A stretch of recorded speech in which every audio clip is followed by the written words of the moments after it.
नमस्कार, स्वागत है आपका खबरों का पंचनामा में। मैं हूं आपके साथ वक्ता। हम लेकर आए हैं देश और दुनिया की 5 बड़ी खबरें, जिस पर चर्चा के लिए हमारे साथ मौजूद हैं कैपिटल टीवी के editor in chief doctor Manish Kumar ji. Doctor साहब, आपका बहुत बहुत स्वागत। धन्यवाद। सबसे पहले नजर डालते हैं आज की हेडलाइंस पर। बंगाल में राजनीतिक हिंसा चरम पर, केंद्रीय मंत्री वी मुरलीधरन पर हमला, जांच के लिए केंद्र सरकार ने गठित की 4 सदस्यीय टीम। कोरोना को लेकर बड़ी चेतावनी, प्रधान वैज्ञानिक सलाहकार बोले तीसरी लहर जरूर आएगी, दिल्ली में हालात अब भी नहीं सुधर रहे। 100 करोड़ की वसूली केस में अनिल देशमुख को बॉम्बे हाईकोर्ट से झटका, सीबीआई की एफआईआर को चुनौती देने वाली याचिका खारिज। 5 राज्यों में शर्मनाक हार के बाद कांग्रेस में कलह बढ़ी, कपिल सिब्बल ने गांधी नेहरू परिवार पर साधा निशाना, बोले शर्मनाक है हमारा रवैया। भ्रष्टाचार की शिकायत मिलने पर पाकिस्तानी राजनयिकों पर भड़के इमरान खान, भारतीय राजनयिकों की मिसाल देकर लताड़ा।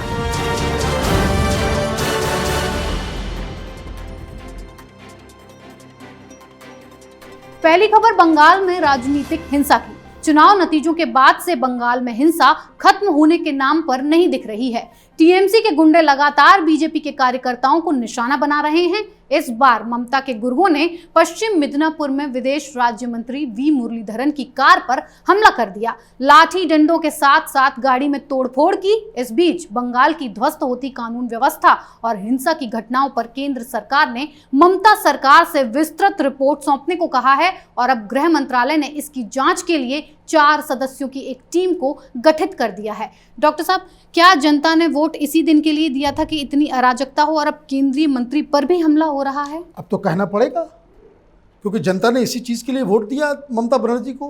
क्योंकि ममता बनर्जी तो अपने कैंपेन के दौरान ही कह रही थी कि 2 तारीख के बाद देख लेंगे हम, 2 तारीख के बाद जब सेंट्रल फोर्सेस वापस चले जाएगी तब तुमको कौन बचाएगा। तो ये बातें तो वो ओपनली कह रही थी। उसके बाद भी बंगाल की जनता ने उन्हें चुना है, तो ये तो कहना पड़ेगा और बहुत ही शर्मनाक है, लेकिन फिर भी कहना पड़ेगा कि भाई कि जनता ने चुना है ऐसी सरकार जो पिस्तौल, बम, धमकी के जरिए राजनीति करना चाह रही है। हालांकि केंद्र सरकार कुछ कार्रवाई कर रही है, लेकिन कार्रवाई की अभी शुरुआत हुई है।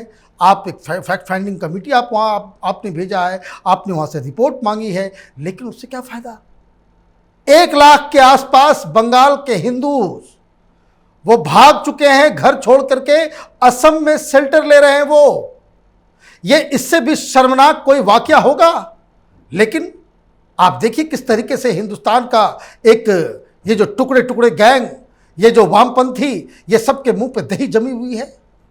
कोई इसके बारे में कोई बोल नहीं रहा और उल्टा ये बताया जा रहा है कि बीजेपी वाले सोशल मीडिया में अफवाहें फैला रहे हैं। ये झूठ है। लोग जो मर रहे हैं वो फेक है, जो बलात्कार वहाँ हो रहा है वो फेक है, वो जो लाख के आसपास की संख्या जो बंगाल में अपनी जान बचा करके वो असम पहुँचे हैं, उसे ये लोग झूठा साबित करने में जुटे हुए हैं।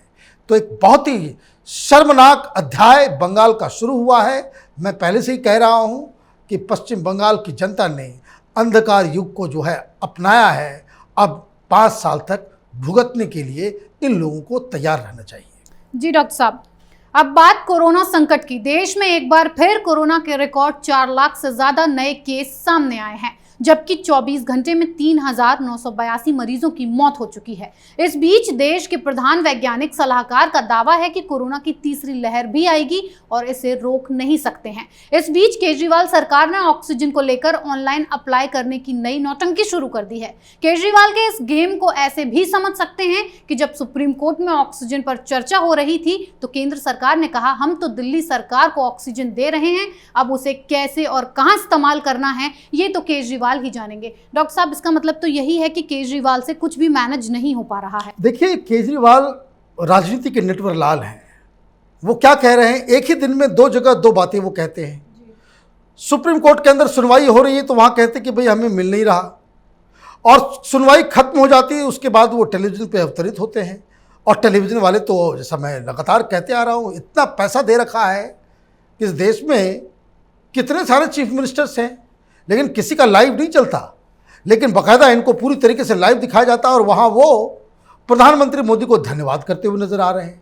आप ये देखिए, ये विडंबना है कि वही सरकार, वही मुख्यमंत्री कोर्ट के अंदर कह रहा है कि हमें ऑक्सीजन नहीं मिल रही और टेलीविजन पे वो प्रधानमंत्री मोदी को वो धन्यवाद दे रहा है।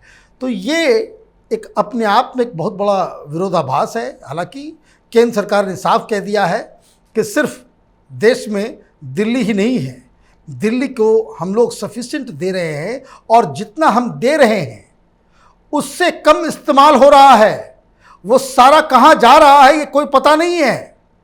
और कोर्ट ने तो यहाँ तक दिल्ली के सरकार को ये कहा था कि जिस तरह का सिस्टम आप महाराष्ट्र में है वैसा सिस्टम आप लगाएं तो आप जो ऑक्सीजन है उसके वेस्टेज, उसकी कालाबाजारी, सब चीज़ को आप रोकने में कामयाब हो जाएंगे। लेकिन केजरीवाल तो केजरीवाल है, नाक के नीचे वहाँ पे दिल्ली के अंदर में ऑक्सीजन की कालाबाजारी हो रही है, इस पे किसी का ध्यान नहीं जा रहा।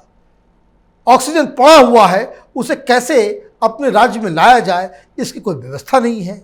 लेकिन खैर, इतनी बड़ी आपदा है, अब तीसरे वेव की बात हो रही है, तो इस मौके पे इस तरह की राजनीति जब होती है तो लोगों का, चाहे वो केंद्र की सरकार हो, राज्य की सरकार हो, सब पर से भरोसा उठ जाता है। जी डॉक्टर साहब, अब बात वसूली गैंग की। 100 करोड़ की वसूली के आरोप में फंसे महाराष्ट्र के पूर्व गृह मंत्री अनिल देशमुख को बॉम्बे हाईकोर्ट से बड़ा झटका लगा है। बॉम्बे हाईकोर्ट ने देशमुख की उस याचिका को खारिज कर दिया है जिसमें उन्होंने सीबीआई की एफआईआर को रद्द करने की मांग की थी। इस बीच क्रिकेट सट्टेबाजों ने परमवीर सिंह पर आईपीएल मैचों में सट्टा लगाने का भी आरोप लगाया है। डॉक्टर साहब, ऐसा लगता है कि अघाड़ी सरकार का पूरा मामला ही गड़बड़ हो चुका है।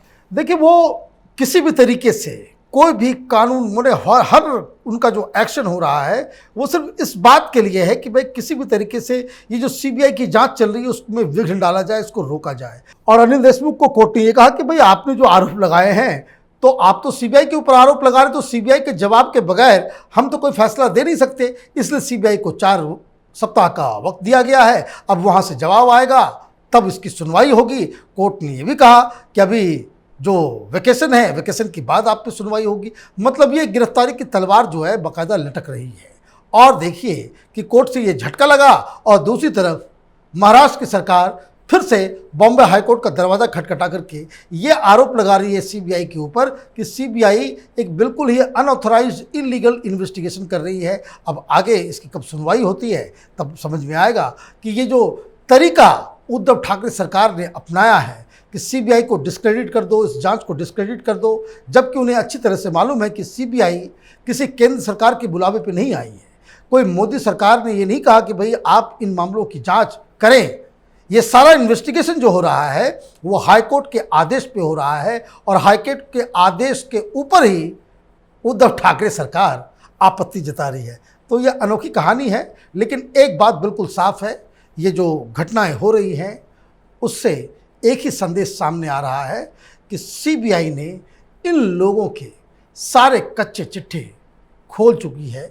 उनके पास वो सारे सबूत आ गए हैं कि जिसमें इस वसूली गैंग का एक भी शख्स नहीं बचने वाला है। जी डॉक्टर साहब, अब खबर कांग्रेस से जुड़ी है। 5 राज्यों में सूपड़ा साफ होने के बाद कांग्रेस में कलह बढ़ गई है। कपिल सिब्बल ने कांग्रेस आलाकमान पर भड़कते हुए कहा कि 5 राज्यों में हुई हार हमारे लिए शर्मनाक है। हम हर जगह हार रहे हैं और पार्टी नेता औरों की जीत पर बधाई दे रहे हैं, खुशी मना रहे हैं।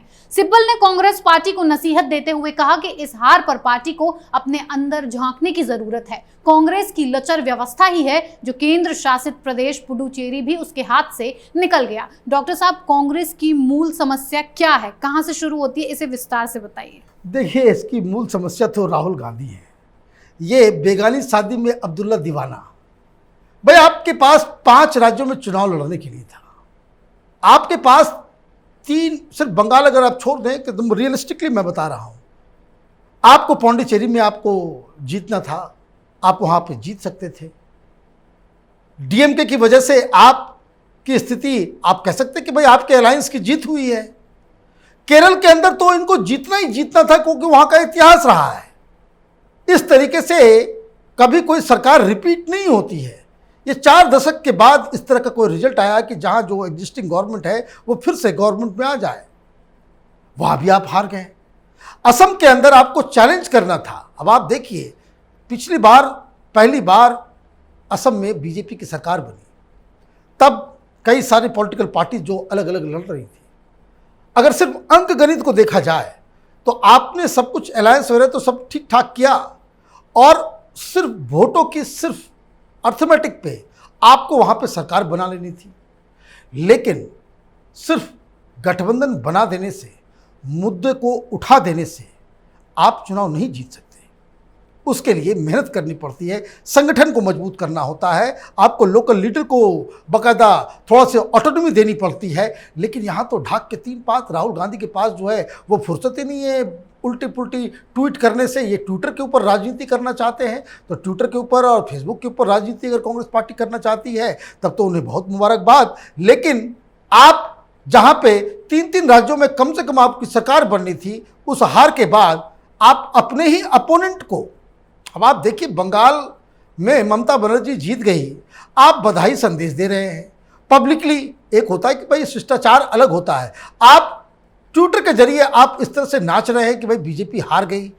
तो ये बात वहाँ के जो कांग्रेस के जो उम्मीदवार, कांग्रेस की पार्टी के जो कार्यकर्ता हैं, उनके ऊपर क्या बीती होगी। और ख़ास करके चुनाव हारने के बाद जिस तरीके से कांग्रेस के नेताओं के ऊपर भी टीएमसी के गुंडे हमलावर हैं, तो ऐसे में ये पार्टी कहाँ जाएगी। कपिल सिब्बल ने जो सवाल उठाए हैं वो कांग्रेस पार्टी को बचाने वाले सवाल हैं, कांग्रेस पार्टी को मजबूत करने वाले सवाल हैं। अगर इन सवालों के ऊपर कोई लोग दिमाग लगाते हैं, उसके ऊपर कोई रणनीति बनाते हैं, कोई इसको सीरियसली लेते हैं। राहुल गांधी की पूरी राजनीति कांग्रेस को खत्म करने वाली राजनीति है, और विडंबना ये है कि कांग्रेस पार्टी अभी भी इस गांधी परिवार के मुंह से बाहर नहीं निकल पाई है। जी डॉक्टर साहब, आखिरी खबर पाकिस्तान की शर्मनाक करतूतों पर। भ्रष्टाचार की शिकायत सामने आने के बाद पाकिस्तान के प्रधानमंत्री इमरान खान ने अपने राजनयिकों को जमकर फटकारा है और भारतीय राजनयिकों की मिसाल देते हुए तारीफ की।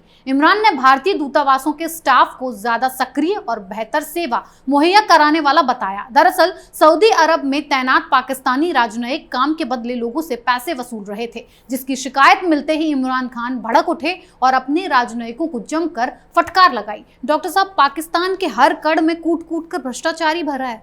देखिए, ये लूट खसोट करने वाला देश है। यहाँ पे तो आप ये समझिए कि जो फॉरेन पॉलिसी, जो फॉरेन ऑफिसेस में होते हैं, जो लोग जिस तरीके से वहाँ पे काम करते हैं, वो बिल्कुल ही जुदा है। अगर आप पाकिस्तान के टेलीविज़न चैनल के ऊपर इस तरह के बहस को अगर आप देखेंगे तो आपको समझ में आएगा कि पाकिस्तान की जनता की नज़रों में ये तथाकथित जो पाकिस्तानी डिप्लोमेट्स हैं उनकी क्या इज्जत है। अभी तो पहली बार वो जो नियाजी साहब है इमरान खान, उन्होंने कुछ ड्रामा किया। ड्रामा इसलिए करना पड़ा क्योंकि उनको मालूम है कि भाई पाकिस्तान की जनता राजनयिकों के जो डिप्लोमेट्स हैं पाकिस्तानी, उनके कारनामों से कितने ज़्यादा है वो उनको पता है, उनकी हकीकत। दरअसल पाकिस्तान में जो डिप्लोमेट हो जाता है, फॉरेन ऑफिसेस में आ जाता है, मिनिस्ट्री में आ जाता है, मैं आपको एक वाकया बता देता हूँ कि अगर पाकिस्तान का डेलीगेशन जाता है यूएन के किसी प्रोग्राम में, जैसे प्रधानमंत्री मोदी जाते हैं, तो वो दिन भर वहाँ अलग अलग राष्ट्राध्यक्षों से मिलते हैं, मीटिंग करते हैं, बातचीत होती है। जो पिछले बार से जो लगातार प्रधानमंत्री मोदी जा रहे हैं, तो जो पत्रकार दोस्त हमारे जाते हैं वो आकर के बताते हैं कि भाई ये प्रधानमंत्री बिल्कुल अलग है, तो दिन रात काम ही करते रहते हैं वहाँ पे, ज़रा सा भी कोई आराम नहीं मिलता। मनमोहन सिंह तो थोड़ा आराम भी कर लेते थे, साथ में प्रेस वालों को भी कुछ सहूलियत मिल जाती थी, लेकिन यहाँ तो अभी मोदी के ज़माने में तो बिल्कुल ही मसला टाइट हो गया है। वहीं पाकिस्तान के लोग, इमरान खान के आने से पहले की बात है कि वहाँ मालूम चला कि कोई बहुत सबसे महंगा होटल ये लोग जो है वो कहता वो उसको इंगेज कर लेंगे, किराए पे ले लेंगे, और जो सारे डिप्लोमेट्स होते हैं वो उनके लिए हॉलीडे है। हॉलीडे इसलिए है कि कोई मार्केटिंग कर रहा है, तो कोई स्पा जा रहा है, तो कोई क्लब्स में जा रहा है, कोई वहाँ पार्टी कर रहा है, मतलब ये पूरा मौज करते थे। और यही बातें जब इंटरनेशनल लेवल पे पाकिस्तान को जब झटका लगने लग गया, तो ये पाकिस्तान के ही पत्रकार, पाकिस्तान के ही लोग इन बातों को सामने लाने लग गए कि एक तरफ इंडिया का पूरा जो फॉरेन ऑफिसेस पूरे दुनिया भर में वो दिन रात कैसे भारत का इमेज बेहतर हो उस पर वो काम करते रहते हैं, लॉबिंग करते रहते हैं, बाकायदा देशभक्ति के साथ वो काम करते हैं। और हमारे डिप्लोमेट जो हैं वो किस तरह से इसे एक पैसा कमाने का वो जरिया समझ रखे हैं। चूँकि ये मसला सऊदी अरब में हुआ है इसलिए वहाँ बवाल मच गया है। अगर ये काम थाईलैंड में हो रहा होता कोई कुछ नहीं बोलता, सबको मालूम है पाकिस्तान का जो एम्बेसी है, चाहे वो सिंगापुर में हो, चाहे वो थाईलैंड में हो, चाहे उस तरह की कंट्रीज़ में जहाँ कहीं भी हो, तो वो किस तरह से वहाँ पे ऐशो आराम करते हैं, मौज मस्ती करते हैं, ये सबको मालूम है। कि चूँकि ये अरब में हुआ है इसलिए ये मसला सीरियस हो गया और इमरान खान इस पर डांट डपट कर रहे हैं और इससे कोई ज़्यादा मसला नहीं है। जी डॉक्टर साहब आपका बहुत बहुत धन्यवाद इतनी सटीक और बेहतरीन जानकारी देने के लिए। धन्यवाद। खबरों का पंचनामा में आज के लिए इतना ही। देश विदेश की बाकी खबरों और उनके सटीक एनालिसिस के लिए देखते रहिए कैपिटल टीवी। हमें लाइक कीजिए, शेयर कीजिए और कैपिटल टीवी को सब्सक्राइब कीजिए। नमस्कार।